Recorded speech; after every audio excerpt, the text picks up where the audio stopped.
프린트 좀 피겠습니다. 프린트 어디를 보시냐면 14축의 지적측량 절차, 여기서 주로 출제가 이루어져요. 14축에 지적측량을 의뢰하는 자가 있을 겁니다. 누구에게 의뢰하느냐면 지적측량 수행자에게 지적측량을 의뢰하게 될 거예요. 지적측량 수행자는 둘이 있죠. 지적측량업자와 한국국토정보공사 둘이 존재할 겁니다. 이 지적측량업자는 지적측량업을 하기 위해서는 시도지사에게 업을 등록해야 되겠죠. 하지만 이 한국국토정보공사는 국가공간정보기본법이라는 법률에 의해서 설립된 단체입니다. 법률에 의해서 설립된 단체이기 때문에 일개 시도지사에게 등록할 필요가 있을까요? 없습니다. 지적측량업자만 등록을 할 겁니다. 이 지적측량 수행자에게 지적측량을 의뢰할 때는 수수료를 지급해야 되겠죠.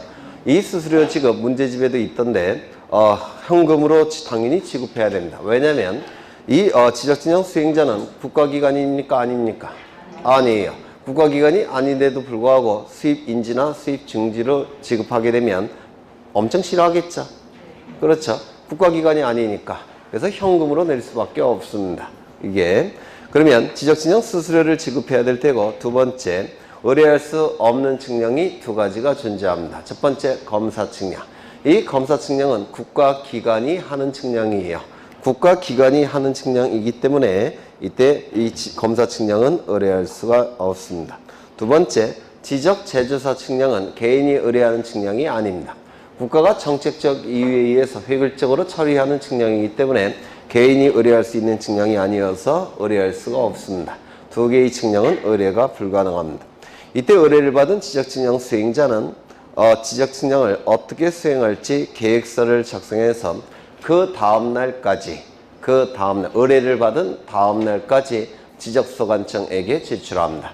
두 군데가 출제가 되는데 그 다음날 기억하셔야 되고, 지적소관청에게 제출한다는 거, 시도지사가 아니라 지적소관청에게 제출한다는 거, 이걸 기억해 두셔야 될 겁니다.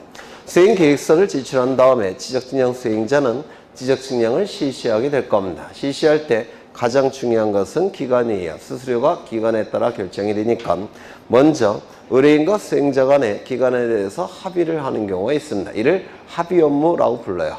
이 합의 업무의 경우에는 합의 기간의 4분의 3은 측량기간, 합의 기간의 4분의 1은 검사기간으로 사용할 겁니다. 그런데 이 합의를 하지 않는 경우가 있겠죠. 그때를 대비해서 공간정보법은 토지의 측량기간 5일, 토지의 검사기간 4일 딱 이렇게 정해놓고 있습니다. 이를 일반 업무라고 얘기를 할 겁니다. 일반 업무. 이 토지에 대해서 면적 경계 좌표값을 수집하기 위해서 측량을 하는데, 측량 의뢰인과 수행자 간의 합의가 있는 경우는 합의 기간의 4분의 3은 측량기간, 그 다음에 합의 기간의 4분의 1은 검사기간이 될 텐데, 합의가 없는 경우에는 이 토지의 측량기간 얼마라고요? 5일. 토지의 검사기간은 얼마겠습니까? 검사기간 4일 이렇게 딱 정해놨다는 겁니다. 이를 일반 업무라고 불러요. 그런데 토지를 측량하기 위해서는 측량기구가 필요하죠. 그 측량기구는 토지 주변에 아무데나 설치하는 게 아니라고 했죠. 어디 설치한다고 했습니까? 토지 주변에 있는 기준점 위에 설치한다고 했습니다. 기준점은 세 가지가 있죠. 지적삼각점, 지적삼각보조점, 지적도근점이 있을 겁니다. 그런데 이 토지 주변에 기준점이 있어야 되는데 기준점이 없다고 한다면 기준점을 먼저 설치한 다음에 이 토지를 측량해야 될 겁니다. 맞습니까? 그리고 설치가 됐다면 검사도 해봐야 되겠죠.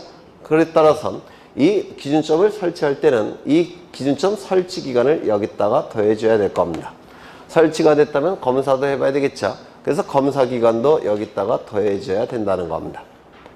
그러면 이 기준점을 설치할 때 보통 하루에 몇 점 정도 설치할 수 있다고 했습니까? 4점 정도. 그 다음에 하루에 몇 점 정도 검사할 수 있다고 했습니까? 4점 정도 검사하면 하루가 다 가버려요. 그렇다면 기준점이 15점까지는 여기다가 며칠을 더해줘야 된다고 했습니까? 하루에 4점 정도 설치하고 하루에 4점 정도 검사할 수 있으니까 15점까지는 보통 며칠 걸릴까요? 4일.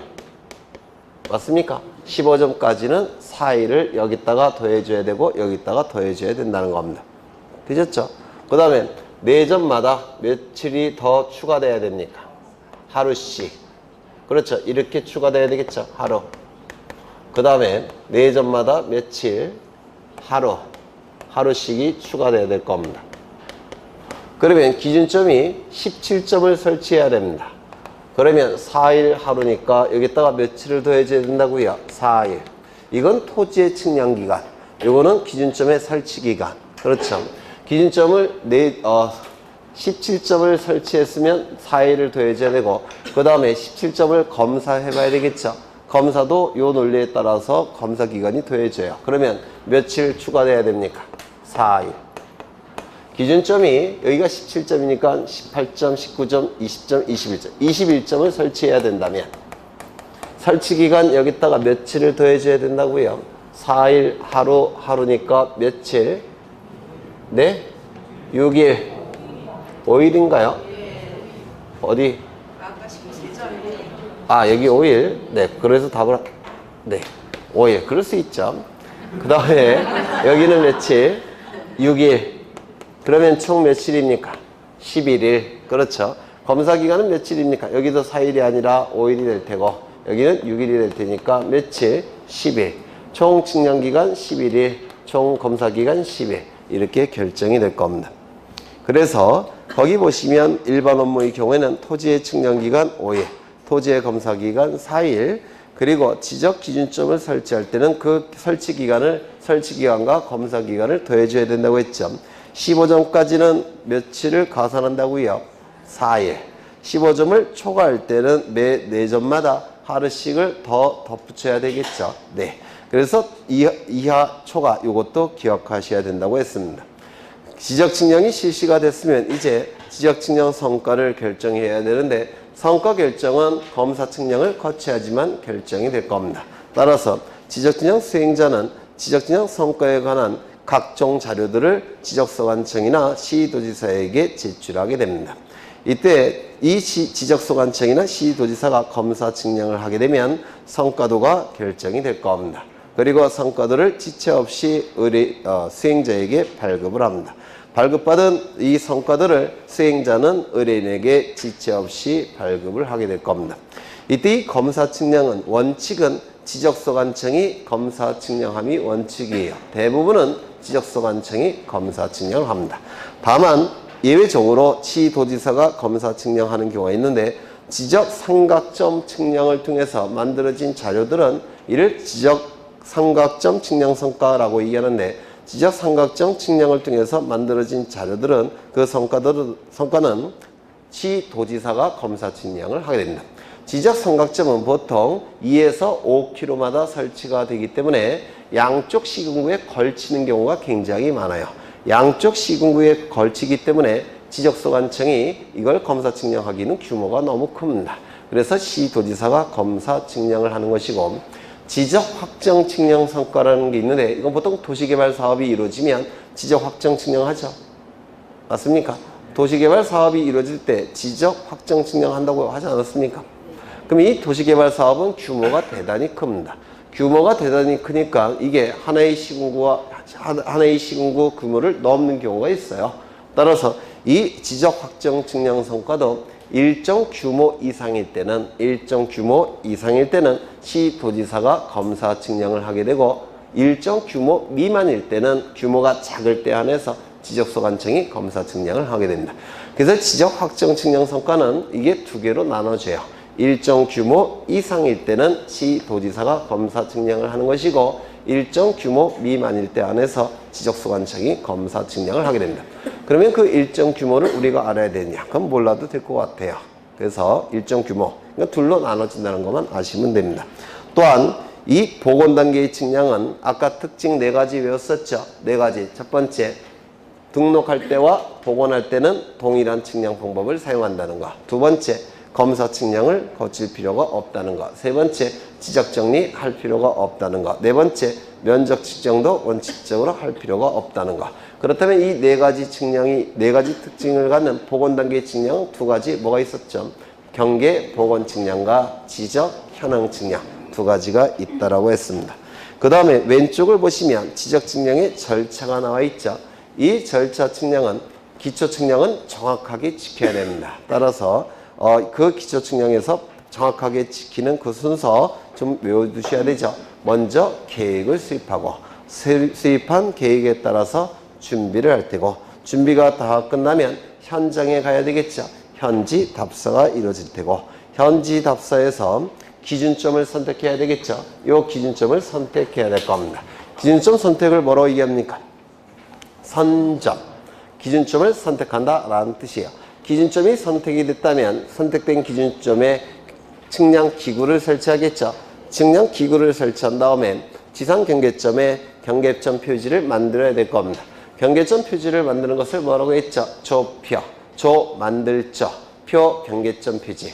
그러면 경계점 표지까지 만들어졌다면 측량기사는 측량 기구를 통해서 경계점 표지를 관측한다고 했죠. 관측이 이루어지면 삼각형 모양이 나온다고 했습니다. 그럼 각도가 나올 테고 그 각도를 가지고 삼각함수를 이용해서 계산한다고 했죠. 그 계산이 이루어지면 계산치가 나올 텐데 이를 가지고 표를 작성한다고 했습니다. 성과표 작성 다 했던 거예요. 여러 번. 이걸 두 문자를 따서 외우시면 계준답, 선조, 관계성 이렇게 외우시라고 했는데 기억나십니까? 계준답, 선조, 관계성 거기까지 외워두시면 돼요. 하나 더 보죠. 그 옆 페이지에 지적진영 적부심사 절차 이것도 출제가 되니까 맞아 보겠습니다. 이 적부심사를 지적진영 성과에 대해서 적법하게 이루어졌는지 부적법하게 이루어졌는지 심사를 청구하는 것이 지적진영 적부심사라고 얘기하고 두 번째 청구하는 것을 재심사 청구라고 얘기하겠죠. 이 지적진영 적부심사를 청구할 수 있는 자는 셋이 있는데 꼭 외우셔야 돼요. 소유자, 이해관계인, 지적진영 수행자. 지적진영 수행자를 반드시 기억하셔야 합니다. 지적진영 수행자는 누가 있죠? 지적진영 업자와 한국국토정보공사가 있을 겁니다. 그래서 적부심사, 재심사를 청구할 수 있는 주체는 결국은 넷이에요. 소유자, 이해관계인, 지적진영 업자, 한국국토정보공사. 이 적부심사는 누구에게 청구하는 겁니까? 지방지적위원회. 그렇죠.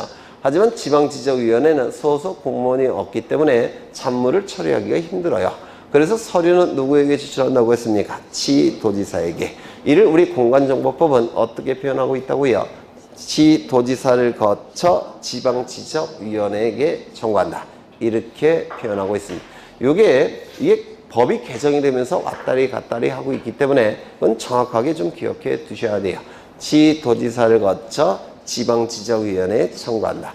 대통령령에서는 시도지사를 거쳐 지방지적위원회에 제출한다. 이렇게 규정되어 있다고 했죠. 두 개 다 정확하게 기억을 해 두십니다. 서류가 시도지사에게 제출되면 시도지사는 30일 이내에 지방지적위원회에 회부할 겁니다. 지방지적위원회는 60일 이내에 심의 의결하게 될 텐데 이 의결은 과반수 이상이 출석해야 되고 출석한 위원 과반수 이상의 찬성이 있을 때 의결이 이루어지게 될 겁니다. 이때 사안이 복잡한 경우, 즉 부득이한 사유가 있는 경우에는 의결로서 30일을 넘지 않는 범위 내에서 한 번만 연장이 가능합니다. 연장을 결정하는 주체는 시도지사가 아니라 지방지적위원회에서 의결로서 연장을 결정하게 될 겁니다. 의결이 이루어지게 되면 지방지적위원회는 지체 없이 송부할 테고 지체 없이 기억하셔야 되겠죠. 그러면 송부받은 시도지사는 7일 이내에 청구인 및 이해관계인에게 통지해야 됩니다. 청구인 및 이해관계 이것도 출제된 적이 있어요. 청구인 및 이해관계인 밋이 출제된 적도 있습니다. 통지를 할 때는 90일 이내에 재심사를 청구할 수 있음을 서면으로 알려야 됩니다. 거기 없죠. 그거 써놓으시죠.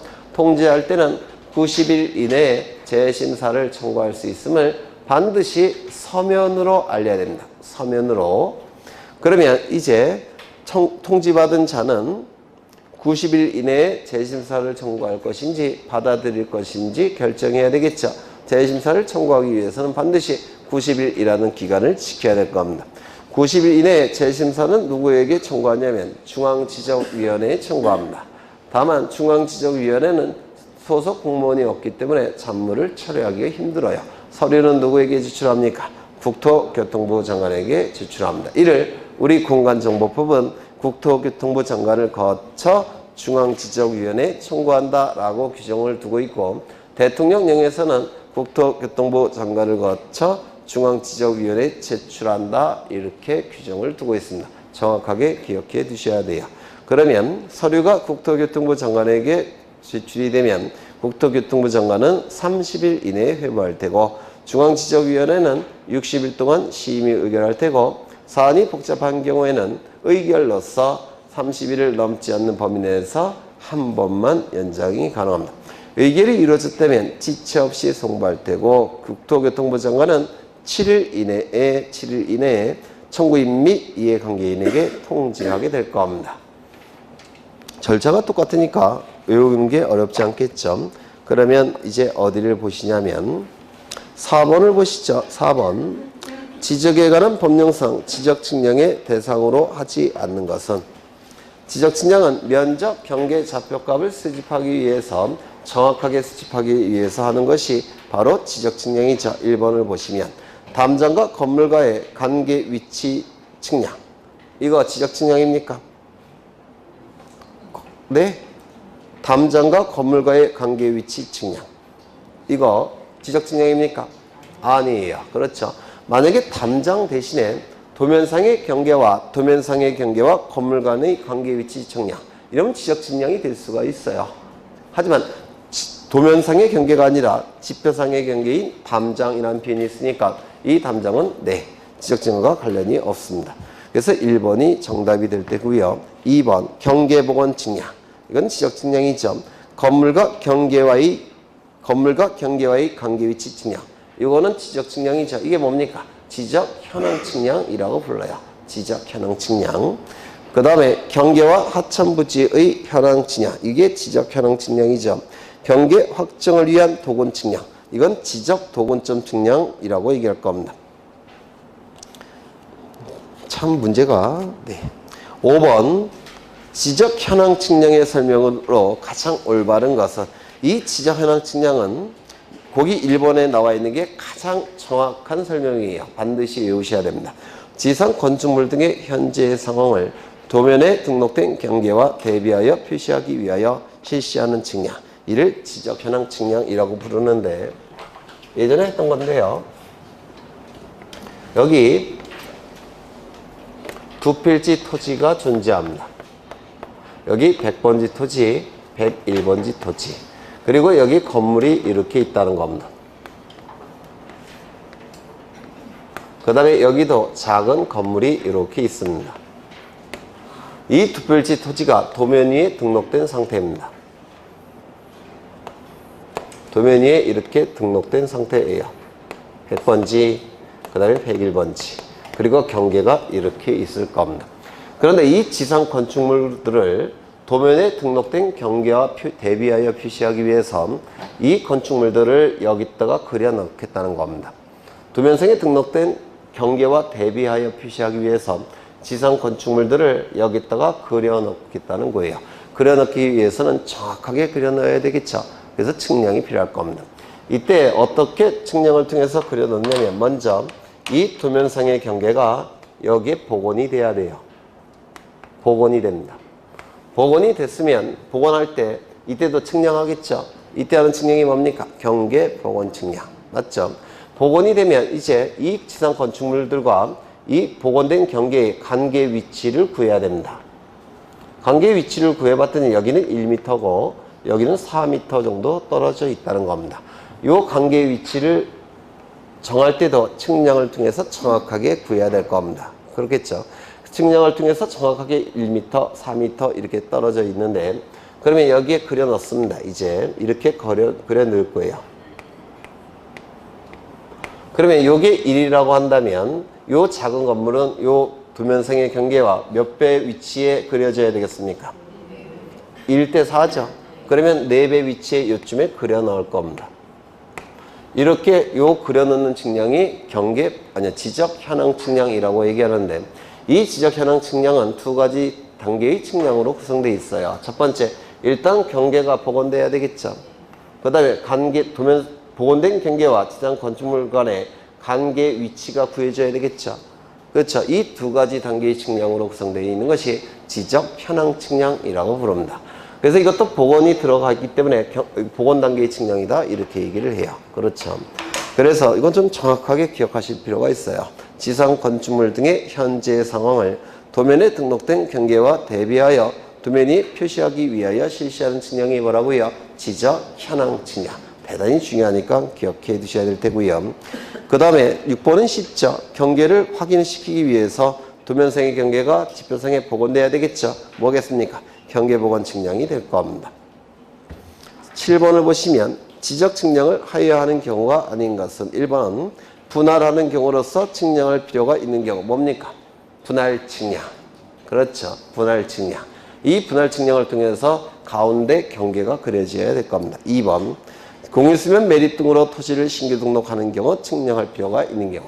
지적공부에 토지의 표시가 처음으로 등록할 때 소재 지번 지목은 조사를 통해서, 면적 경계 좌표값은 측량을 통해서 등록이 돼야 되겠죠. 이때의 측량을 신규 등록 측량이라고 부를 겁니다.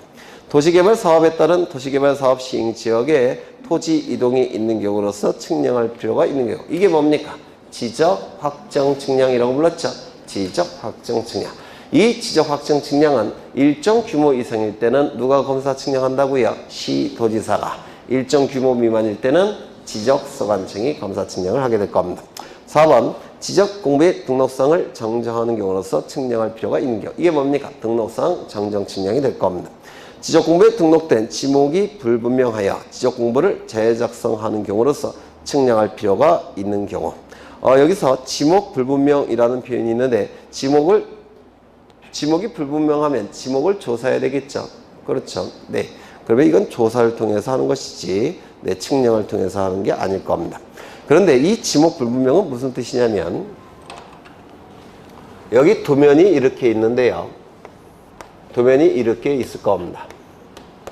그러면 이 도면에 등록된 토지들은 무엇이 등록이 되냐면, 보통 지번과 그 다음에 지목이 등록이 돼요. 이렇게.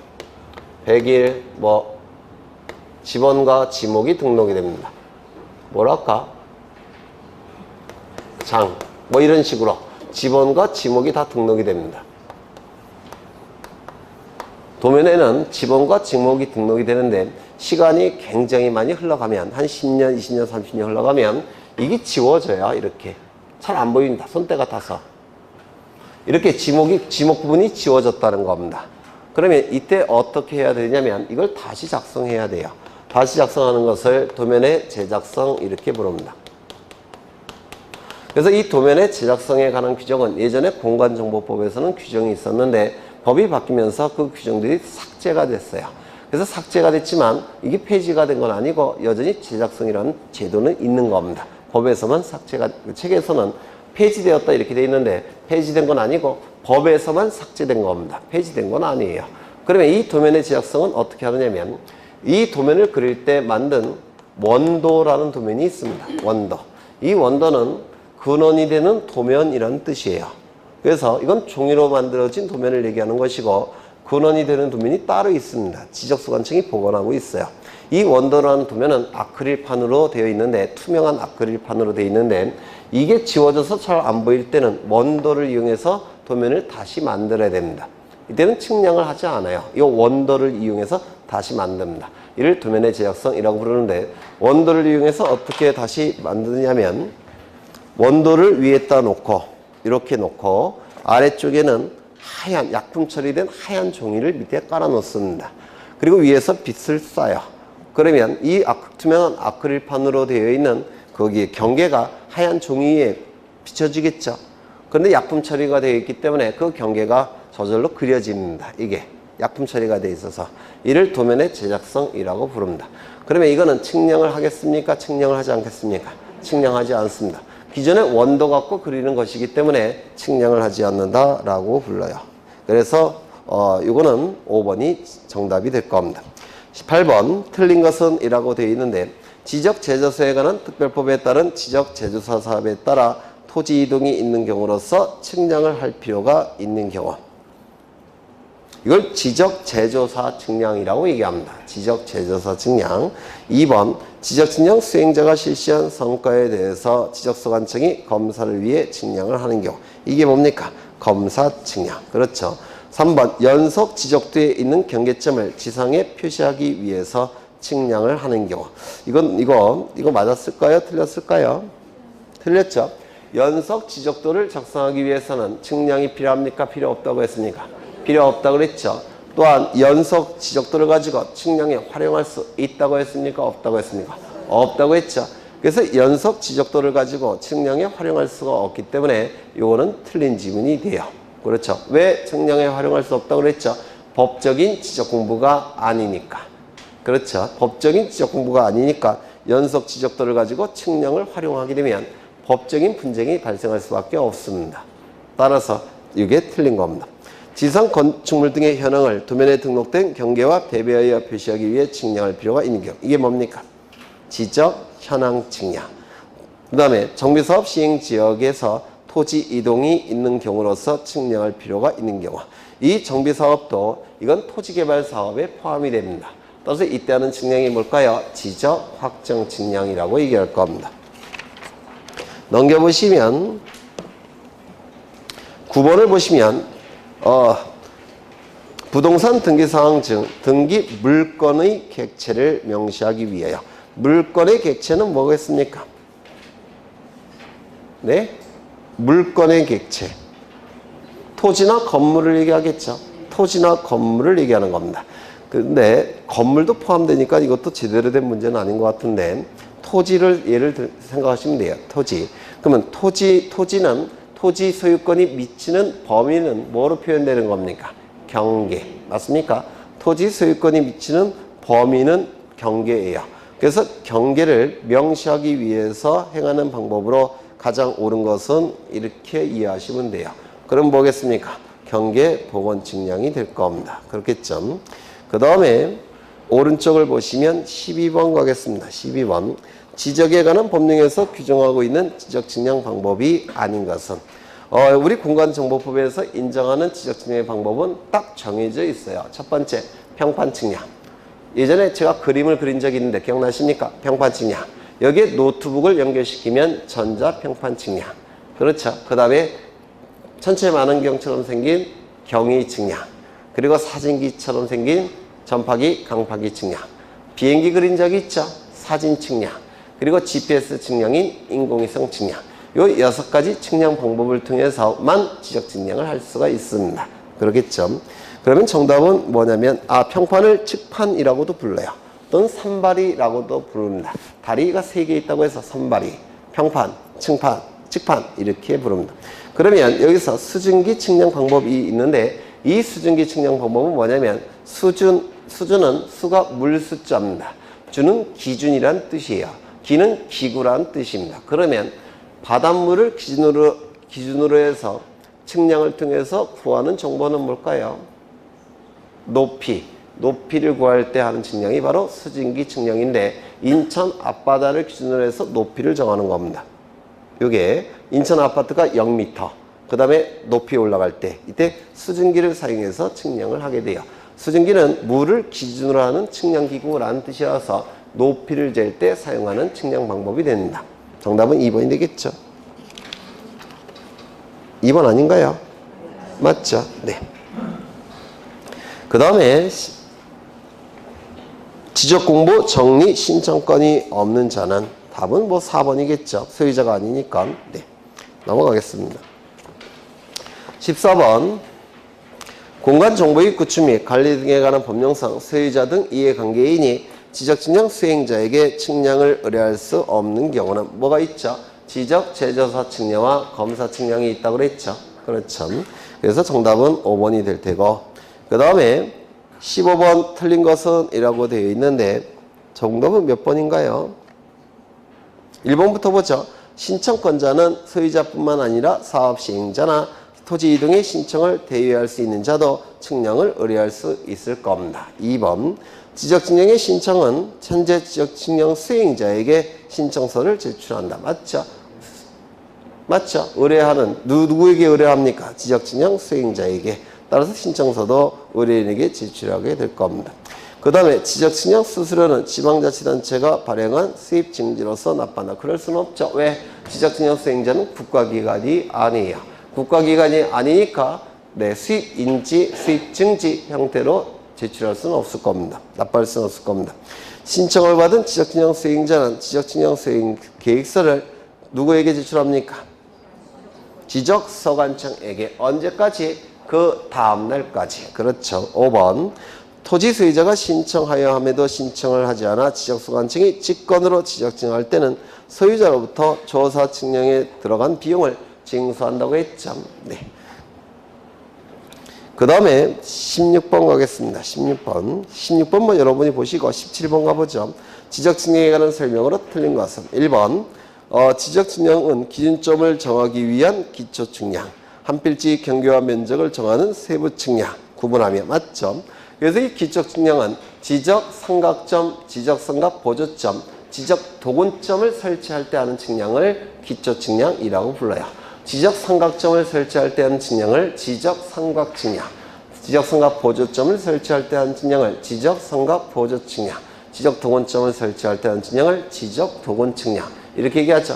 그래서 그 세 가지 측량을 기초 측량이라고 부를 겁니다.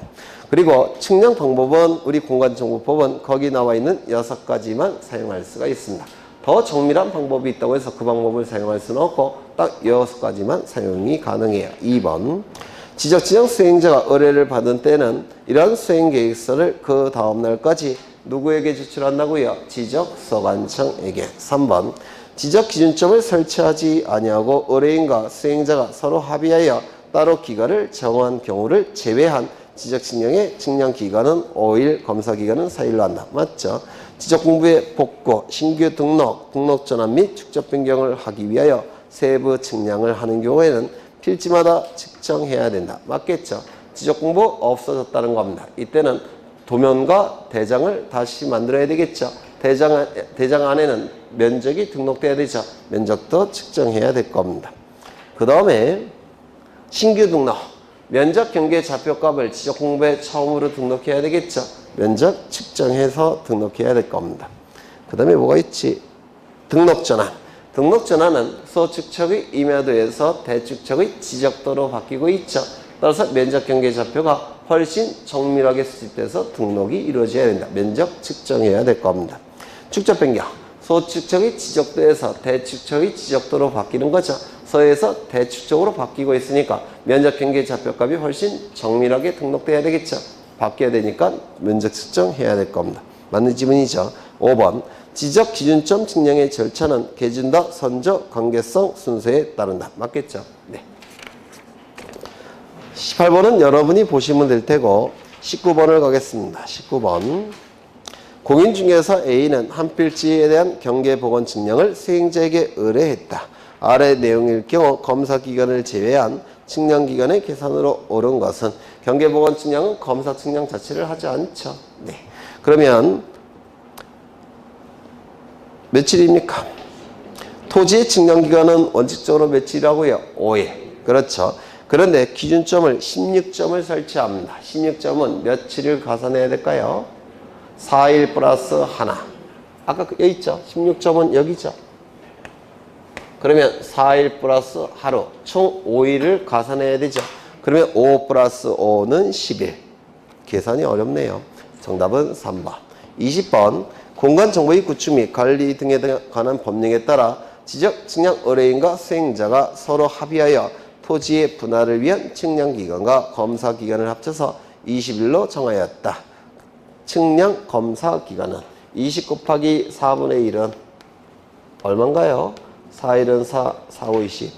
그러면 얼마지? 5일. 아, 어려워라. 5일이 될 겁니다. 쉬운 문제죠? 네.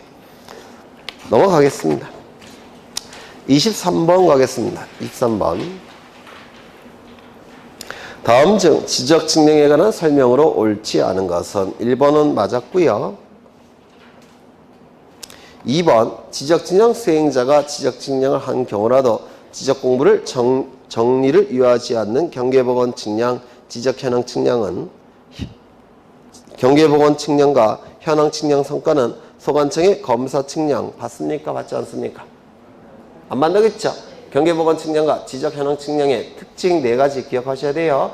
등록할 때와 동일한 측량 방법을 사용해서 복원한다는 거.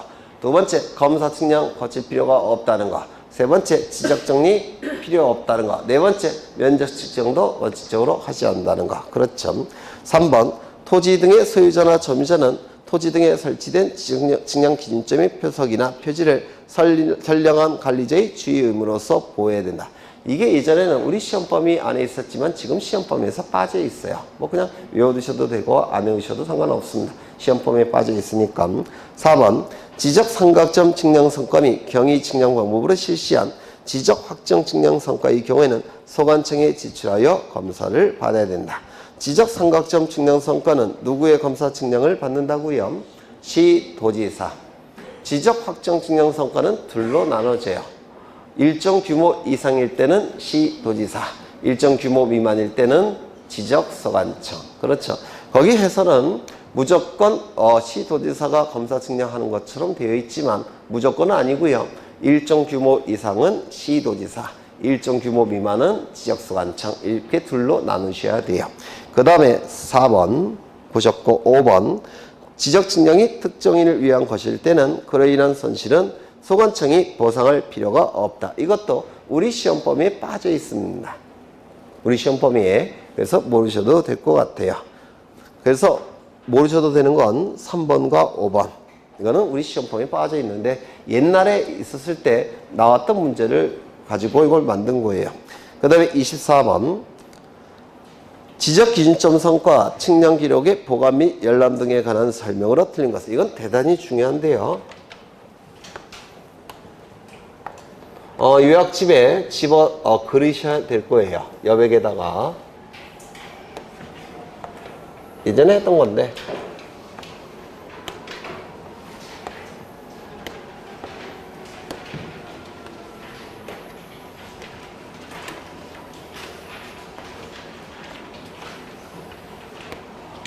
지적 기준점은 우리 공간정보법에서 3개가 있다고 그랬죠. 첫 번째 뭐가 있습니까? 지적 삼각점.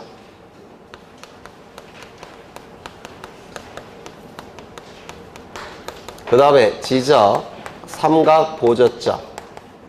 외우셔야 돼요. 그 다음 또 뭐가 있습니까? 지적 도근점. 이렇게 3가지가 있을 겁니다.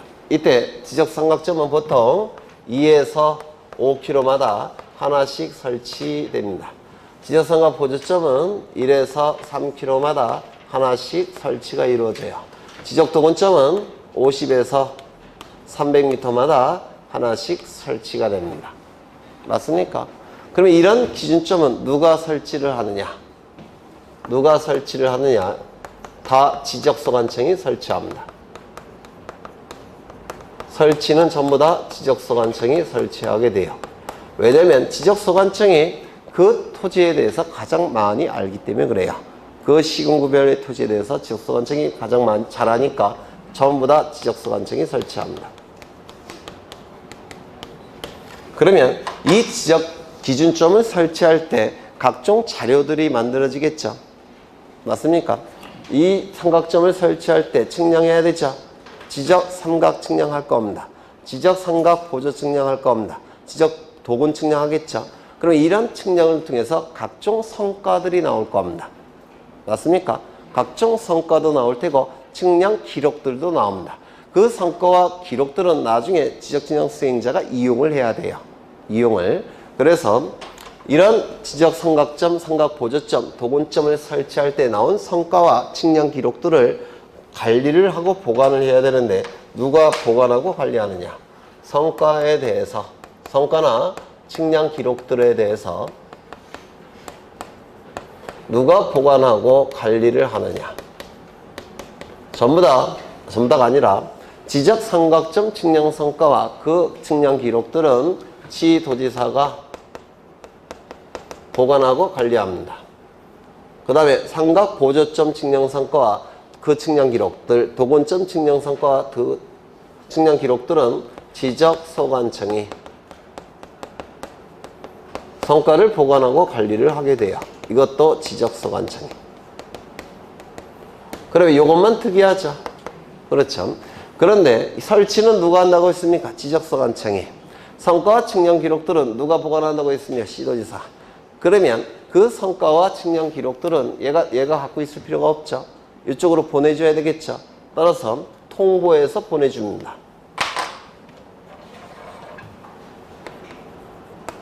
이렇게 설치했으니까 알아두라고 통보하고 각종 자료들을 보내게 돼요. 여기까지 되셨습니까? 그렇죠. 그 다음에 그 성과와 측량 기록들은 나중에 지적측량 수행자가 이용을 해야 됩니다. 이용을 해야 되는데 이용하기 위해서는 봐야 되겠죠. 연락 또는 복사본 신청해야 되겠죠. 등본 발급 이런 것들을 신청해야 됩니다. 그러면 누구에게 신청을 해야 되는지가 문제가 되는데요. 보관하고 관리하고 있는 자에게 신청해야 되겠죠. 그러면 지적 삼각점 측량 성과와 측량 기록들은 누구에게 신청해야 될까요? 시도지사. 여기는요, 지적소관청.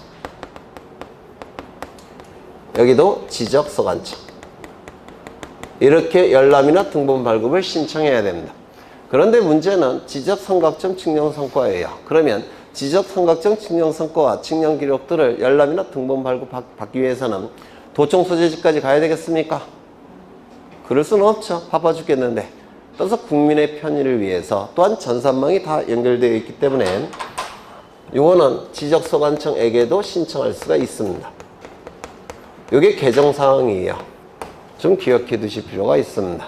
그래서 이거 좀 자주 출제가 됩니다. 그러면 책을 좀 보겠습니다. 24번 1번을 보시면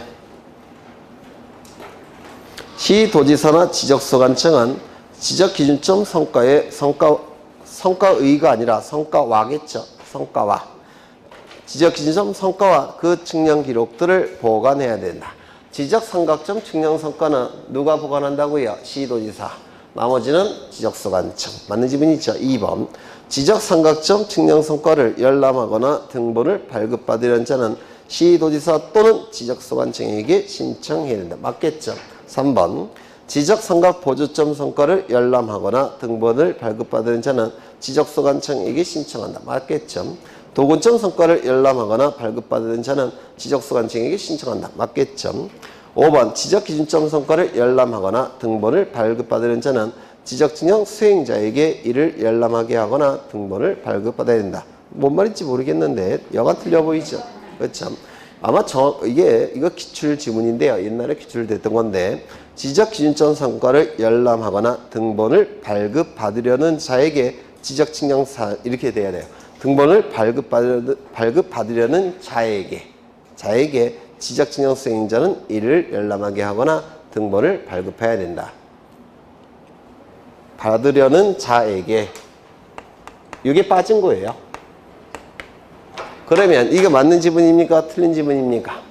틀렸죠. 지적측량 수행자가 열람하게 하거나 발급하는 게 아니죠. 누구로 바뀌어야 됩니까? 시도지사 또는 지적소관청 이렇게 바뀌어야 되겠죠. 시도지사, 지적소관청 틀렸습니다. 넘어가겠습니다. 요약집 보실 건데요. 요약집 어디를 보시냐면 마지막으로 59쪽을 보십니다. 59쪽을 보시면 지적위원회가 나오는데요. 지적위원회는 두 가지 종류가 있죠. 국토교통부 장관 소속하에 중앙지적위원회, 시도지사 소속하에 지방지적위원회 두 가지 종류의 지적위원회가 존재합니다. 이때 시도지사 소속하에 지방지적위원회가 할 수 있는 업무 범위는 딱 하나예요. 첫 번째가 아니라 하나. 지적측량 적부심사에 대한 심의 의견만 할 수가 있습니다. 지방지적위원회의 업무 범위는 적부심사 청구에 대한 심의 의견 이거 하나만 할 수가 있고요. 중앙지적위원회는 5가지를 할 수가 있는데 이 5가지가 출제가 이루어지고 있어요. 5가지 반드시 외우셔야 되고 그 다음에 밑에 보시면 위원회의 구성과 그 다음에 회의가 나오는데 중앙지적위원회의 구성과 회의에 관한 규정은 지방지적위원회도 준용이 됩니다. 그래서 지방지적위원회도 똑같아요. 1번부터 보시면 중앙지적위원회는 위원장 1명과 부위원장 1명을 포함하여, 여기서 포함이라는 단어를 조심하셔야 돼요. 제외라고 자꾸 장난칩니다. 제외가 아니라 포함하여 5명 이상 10명 이하의 위원, 이줄 쳐주셔야 되겠죠. 2번 위원장은 국토교통부의 지적업무 담당 국장이, 부위원장은 지적업무 담당 과장이 당연직 위원장, 부위원장이에요. 따라서 국장 직위에 있는 동안 내내, 과장 직위에 있는 동안 내내 위원장, 부위원장이 되는 겁니다. 3번 읽어보시고 4번 위원장, 부위원장을 제외한 동그라미 치시고 임기는 2년으로 한다. 2년. 위원장과 부위원장은 국장, 과장 직위에 있는 동안 내내 하는 거죠. 그래서 5년 동안 있다면 5년, 1년 만에 잘렸다면 1년. 그래서 2년에서 제외가 돼야 됩니다. 그 다음에 5번 간사는 지적위원회의 간사는 총무 역할을 하는 분들을 간사라고 불러요. 그 다음에 6번 다만 공무원인 위원인 소관 업무와 직접적으로 관련되어 출석하는 경우는 실비를 지급하지 아니하다. 이렇게 돼 있죠. 월급 받고 있으니까. 그 다음에 넘겨보시면 중앙지적위원회의 회의가 나오는데 위원장은 회의를 소집하고 의장이 된다. 이거 좀 기억해 두셔야 합니다. 회의 소집권자는 국토교통부 장관이 아니라 위원장이 되더라는 겁니다. 회의 소집권자는 위원장. 2번 부득이한 사유로 직무를 수행할 수 없을 때는 부위원장이, 부득이한 사유로 직무를 수행할 수 없을 때는 위원장이 미리 지명한 위원. 이거 좀 기억하셔야 돼요. 이 위원장의 업무를 대행하는 자는 위원장, 부위원장, 그 다음에 위원장이 미리 지명한 위원. 요 순서입니다. 특히 위원장이 미리 지명한 위원, 이거 갖고 장난을 칩니다. 보통은 선임위원 또는 최연장자 이렇게 출제할 수가 있어요. 위원장이 미리 지명한 위원이 선임위원, 최연장자보다 더 드물어요. 사실은. 더 드물기 때문에 이게 출제될 가능성이 있고요. 그 다음에 네 번째, 필요하면 관계인을 출석하게 하여 의견을 들을 수도 있고, 필요하면 현지 조사를 할 수도 있다. 그래서 이 위원회 형태니까 소속 공무원이 없어요. 그런데도 불구하고 현지 조사가 가능하다는 건 대단히 특이한 겁니다. 현지 조사 기억하셔야 될 테고, 5번이 제일 중요하죠. 일시, 장소, 안건을 회의 5일 전까지 각 서면으로 통지한다. 회의 5일 전. 5일 전에는 통지해야지만 고민하고 올 것입니다. 그죠? 그래서 이를 승려기간이라고 불러요. 고민하고 올 기간, 승려기간. 그 다음에 반드시 증거로 남겨놔야 되니까, 나중에 딴소리 할 사람 있을 테니까 서면으로 통지해야 될 겁니다. 6번을 보시는데, 위원이 적부 재심사 시 측량사항과 관하여 관련이 있는 경우에는 안건의 심의 또는 의결에 참석할 수 없다. 왜 그럴까요? 공정성을 의심할 수 있는 상황이기 때문에 그렇습니다. 이를 제척사유이라고 불러요. 문제를 통해서 확인할 겁니다. 이제 문제 가겠습니다. 27번 보시죠. 중앙지적위원회의 구성 및 회의 등에 관한 설명으로 틀린 것은? 정답은 몇 번인가요? 5번이 되겠죠. 5번. 7일 전까지가 아니라 5일 전까지. 29번을 보시죠. 중앙지적위원회 위원이 중앙지적위원회 회의심의 의결에서 제척되는 경우에 해당하지 않는 것은? 공간정보법의 대통령령에서는 제척사유라고 해서 한 몇 가지 나열되어 있는데요. 이 제척사유 의미는 뭔지 아시죠? 중개사법에서 하셨으니까. 제척사유는 뭐냐면 제거되고 배척된다 이런 뜻이에요. 제거되고 배척되는 거. 왜 제거되고 배척이 될까요? 공정성을 의심할 수 있는 상황이기 때문에 그렇습니다. 그래서 이 제척사유를 일일이 다 외울 수는 없어요. 너무 많으니까. 그래 외우지 않아도 충분히 답을 낼 수가 있어요. 공정성이 의심되는 상황. 그때는 당연히 제척돼야 될 겁니다. 1번. 위원이 해당 안건의 당사자와 친족이거나 친족이었던 경우. 공정성 의심할 수 있는 상황이죠. 제척될 겁니다. 2번. 위원이 해당 안건에 대해 증언, 진술, 감정을 미리 했다는 겁니다. 그러면 공정성 의심하겠죠. 자기가 증언한 바에 따라서, 진술한 바에 따라서, 감정한 바에 따라서 의결하겠죠. 무조건적으로. 그렇죠. 공정성 의심할 수 있습니다. 위원이 중앙지적위원회의 해당 안건에 대하여 현지조사 결과를 보고받거나 관계인의 의견을 들은 경우, 이거는 당연히 해야 될 사항이죠. 그렇죠. 위원이 현지조사 결과 보고받아야 되겠죠. 관계인의 의견을 들어봐야 되겠죠. 이거는 공정성을 의심할 수 있는 상황이 아니라 당연히 위원이 처리해야 될 상황이에요. 그래서 이게 정답이 될 테고, 위원이 속한 법인, 단체 등이 해당 안건의 당사자의 대리인이거나 대리인이었던 경우 공정성을 의심할 수 있는 상황이죠. 위원의 배우자이었던 사람이 해당 안건의 당사자와 공동권리자, 공동의무자인 경우 공정성을 의심할 수 있는 상황이죠. 나는 공정하게 처리했다 이렇게 앞만 떠들어봐도 그 의미가 없어요. 상황이 그러니까. 네, 정답은 3번 쉬운 문제가 될 겁니다.